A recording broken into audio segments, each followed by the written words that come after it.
¿Cómo les va? ¿Cómo les va? Como se habrán dado cuenta, hoy el tema es la Antártida, una de las tierras menos conocidas y más deshabitadas del mundo. ¿Cómo podríamos definir ese continente tan especial que es la Antártida?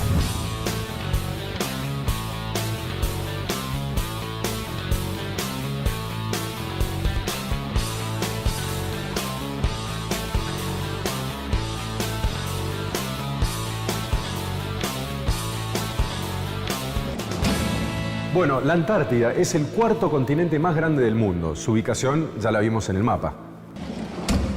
Tiene forma circular, rodeando al Polo Sur, un largo brazo, la península antártica, que se extiende hacia América del Sur, y dos grandes escotaduras, los mares de Ross y Weddell, y sus plataformas de hielo. Su extensión es de poco más de 14 millones de kilómetros cuadrados.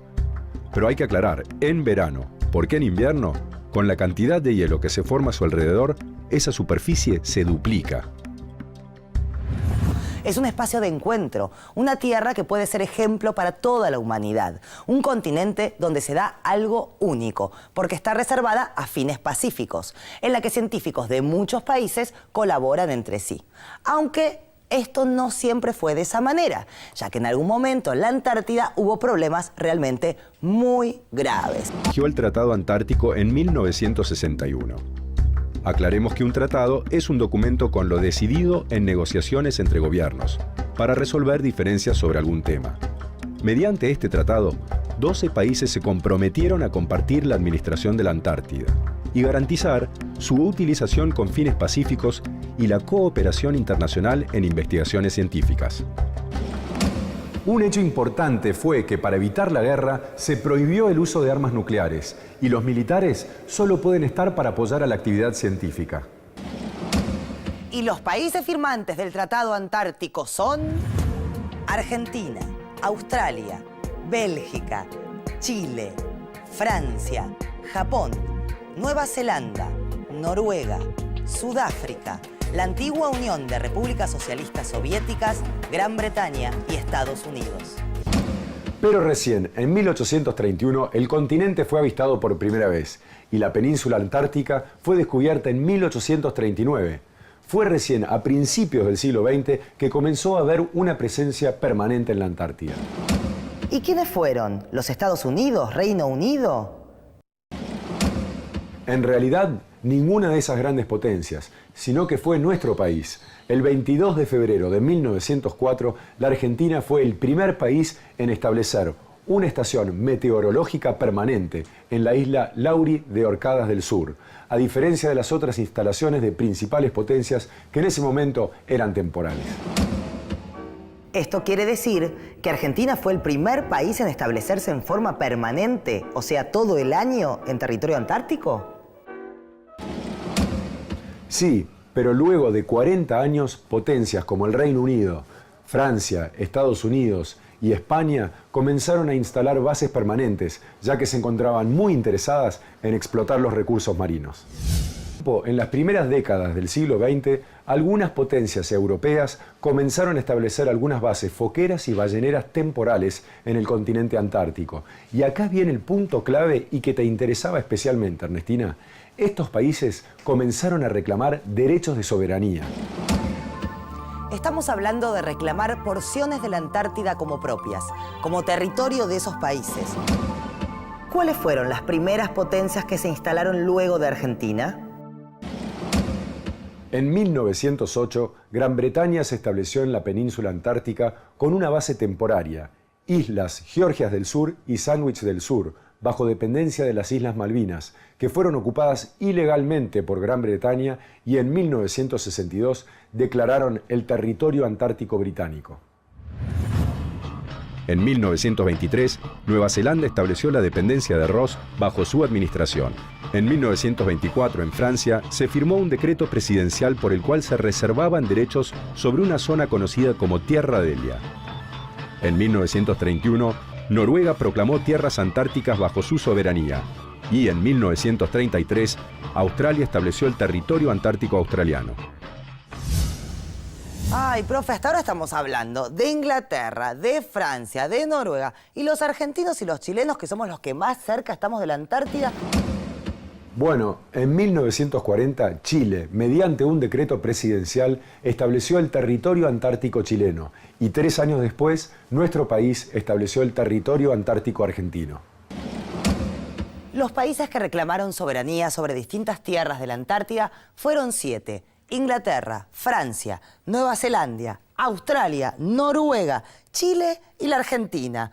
Es así, de todos los puntos del globo terráqueo. ¿Y qué resultados tuvieron esos reclamos o esas declaraciones de territorios antárticos? Bueno, hubo un problema. Estos países intentaron establecer soberanía territorial sobre la Antártida. Reclamaron administrar una porción del continente y así aprovechar sus recursos. ¿Pero qué sucedió? La dificultad era que los territorios en muchos casos se superponían. Es decir, había tierras que eran reclamadas como propias por 2 países. Y a esto se sumaba el interés sobre la región que tenían otras 2 grandes potencias. Los Estados Unidos y la Unión Soviética, que comenzaban a controlar las relaciones internacionales en el mundo. Cada gobierno mandaba a la Antártida sus buques. Y buque va, buque viene. La situación se fue complicando y la región se fue convirtiendo en un potencial campo de batalla. Así fue.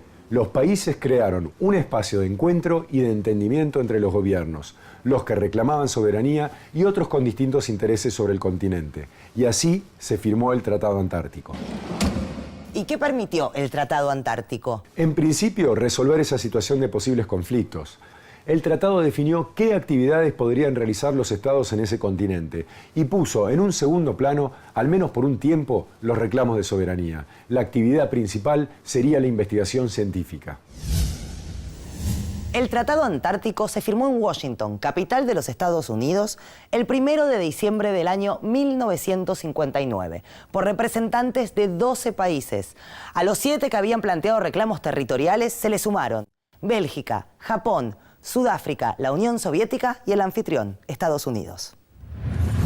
Los científicos de esos 12 países habían sido los más activos en la Antártida durante el llamado Año Internacional Geofísico, entre 1957 y 1958. Ese fue un programa internacional de investigación que había demostrado que era posible establecer bases sobre la Antártida y avanzar en la cooperación científica entre estados, evitando los conflictos por la soberanía. El Tratado Antártico entró en vigencia el 23 de junio del año 1961. Después se fueron incorporando otros 33 países y hoy son 45 los que lo integran, 28 en lo que se llama forma consultiva. ¿Qué otros puntos específicos define este tratado? Lo tenés ahí. Podemos leer algunos artículos. El primero es fundamental. Artículo 1. La Antártida se utilizará exclusivamente para fines pacíficos. Se prohíbe, entre otras, toda medida de carácter militar, tal como el establecimiento de bases y fortificaciones militares, la realización de maniobras militares, así como los ensayos de toda clase de armas.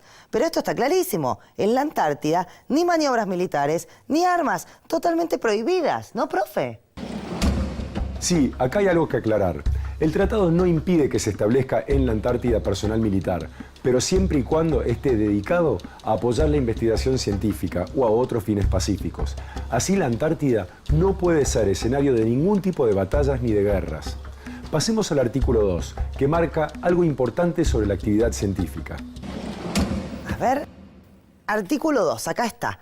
La libertad de investigación científica en la Antártida y la cooperación hacia ese fin, como fueran aplicadas durante el Año Geofísico Internacional, continuarán sujetas a las disposiciones del presente tratado. Es decir, que el tratado promueve las investigaciones científicas con fines pacíficos, a través de la cooperación entre los países. Y otro tema central es el de la soberanía. Está muy claro en el artículo 4. Artículo 4. Ningún acto o actividad que se lleve a cabo mientras el presente tratado se halla en vigencia constituirá fundamento para hacer valer, apoyar o negar una reclamación de soberanía territorial en la Antártida, ni para crear derechos de soberanía en esta región. No serán nuevas reclamaciones de soberanía territorial en la Antártida, ni se ampliarán las reclamaciones anteriormente hechas valer mientras el presente tratado se halla en vigencia. Quiere decir que sobre la soberanía no cambia nada, queda todo congelado. No sé si me entendió. Quiere decir, queda todo como antes de la firma de este tratado. Claro, los reclamos de soberanía de cada país no desaparecen, quedan en un segundo plano, como en suspenso, tal como estaban en 1959 antes del tratado. ¿Cuál es la participación argentina en la Antártida? La Argentina es uno de los países más activos en el continente antártico y también en el funcionamiento del sistema del Tratado Antártico. Esto tiene antecedentes. Como vimos anteriormente, ya desde fines del siglo XIX, nuestro país enviaba misiones de exploración a la Antártida. En 1880, el presidente Roca apoyó una expedición austral proyectada por un marino italiano, Guillermo Bolle, que se concretó a través del Instituto Geográfico Argentino. Vamos a ver cuál es la presencia argentina actual en la Antártida. Las bases permanentes que se encuentran en funcionamiento son 6. Orcadas, Marambio, Jubani, Esperanza, San Martín y Belgrano 2. También hay 7 bases de actividad temporaria. Las bases Brown, Matienzo, Primavera, Cámara, Melchor, Petrel y Decepción. Estas bases son operadas a través de la Dirección Nacional del Antártico y del Instituto Antártico Argentino. Esperanza, fundada en 1952, funciona desde entonces, y allí se produjo el primer nacimiento en el continente antártico, en 1978. Tiene una dotación permanente de habitantes, entre científicos, personal de logística, meteorólogos y maestros de escuela, porque ahí viven varias familias. La población máxima en verano es de 90 personas y en invierno la población media es de 56. La base tiene 43 edificios, con una superficie de alrededor de 37.000 metros cuadrados. Allí se realizan investigaciones de glaciología, biología marina, sismología, biología terrestre y observaciones meteorológicas. Otra base importante es la base aérea Vicecomodoro Marambio, que se inauguró en 1969. Bueno, desde hace algún tiempo se realizan cruceros turísticos por la zona, generalmente entre noviembre y marzo, cuando el clima es más favorable. Ah, es cierto. Me acuerdo del que casi naufraga, que tuvieron que rescatar a todos sus ocupantes. Sí, eso fue en noviembre de 2007. Fuera de esa temporada de verano, las condiciones climáticas dificultan bastante el acceso de turistas. Qué fresquete, ¿no? Profe, ¿cómo es el clima en la Antártida?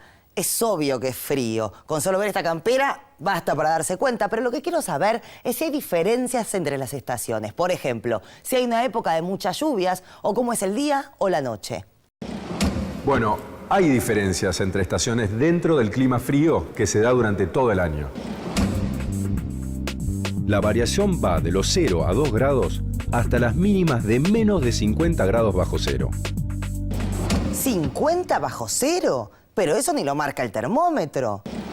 Bueno, en la Antártida se registró la temperatura más baja del planeta, cerca de 88 grados bajo cero. Pero la diferencia más notable entre estaciones es que en verano los días no tienen noche, es decir, que hay luz natural las 24 horas, y en invierno sucede lo contrario. En el centro del continente se producen fríos extremos, con pocas lluvias en forma de nieve. Las costas tienen temperaturas un poco más suaves, pero con cielos muy cubiertos y muchas precipitaciones. La península antártica tiene un clima menos frío y son frecuentes la nieve y la lluvia. Debe ser dura la vida en la Antártida, especialmente en invierno, con esa noche permanente y tanto frío. Las bases están perfectamente abastecidas y calefaccionadas. Existen bibliotecas, gimnasios y en la actualidad hay televisión satelital, teléfonos e internet. Acá estaba leyendo un dato interesante. Buenos Aires es sede de la Secretaría del Tratado Antártico. Sí, formalmente desde el 1 de septiembre de 2004. Y esto también tiene mucho valor. Y se lo debemos a la participación de los muchos investigadores y personal del Instituto y la Dirección Nacional del Antártico en los avances científicos sobre el continente. Y volviendo al Tratado Antártico, ¿qué hubiera sucedido si no se firmaba ese acuerdo? Es una pregunta difícil de responder. La situación era complicada por los reclamos de territorios superpuestos de distintos estados.